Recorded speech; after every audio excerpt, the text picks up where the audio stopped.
Please.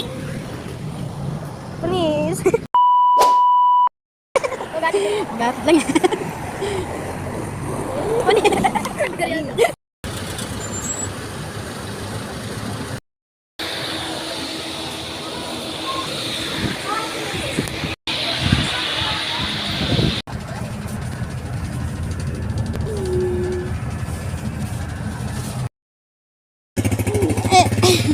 Lolo.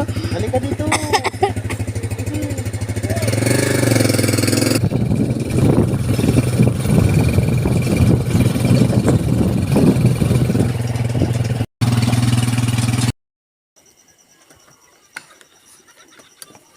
Kamusta ang bahay? Diyos ko. Baho ng amoy.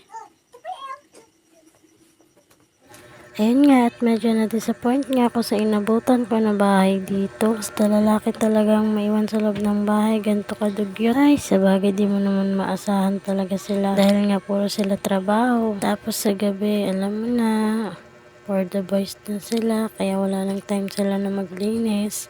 Eh tayo na lang ang bahala dito. Dali-dali na nga ako naglinis para ayusin itong aming balay. Hindi ko nga muna pinapasok yung mga bata dyan dahil nga ang alikabok sa loob. Nga pala guys, bali 12 hours nga po yung naging biyahe namin mula Manila papunta rito sa Tabuk. 5:30 nga kami ng hapon umalis doon sa Sampaloc, Manila at nakarating nga kami dito sa Tabuk ng 5:30 din ng umaga. Pero madilim-dilim pa nga dito noon nung makarating kami. Alikabok nga rito sobra kaya nagmas na ako bago ako nagwalis.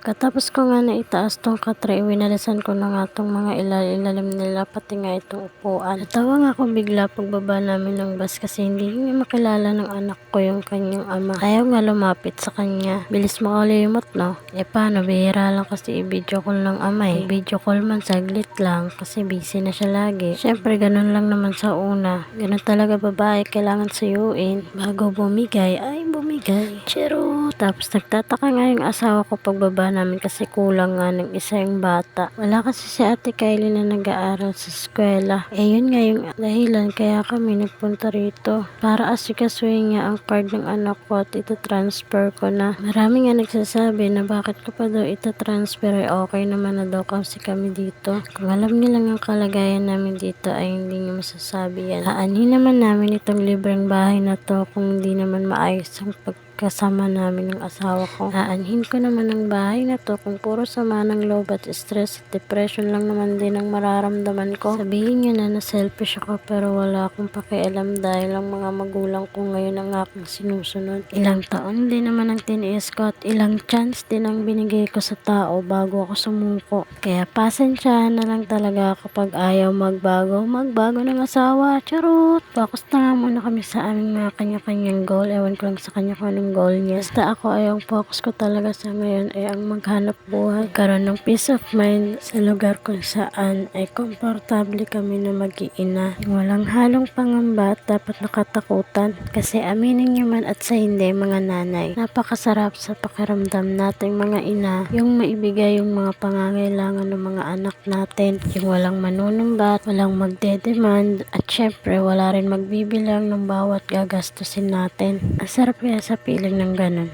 Kaya alam nyo na, for the goal daw muna ang peg ko. Balik na nga tayo dito sa ginagawa ko. Katapos ko nga maglinis at magwalis ng mga cabinet at higaan, kinabit ko naman tong kortina na dala ko. Medyo pagod nga ako sa biyahe kaya nakapaupo ako. Payoko nga ako pero naisip ko na dami palang titiklopin.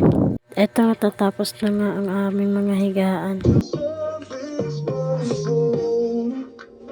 And I don't need no explanation, 'cause baby I got us at home.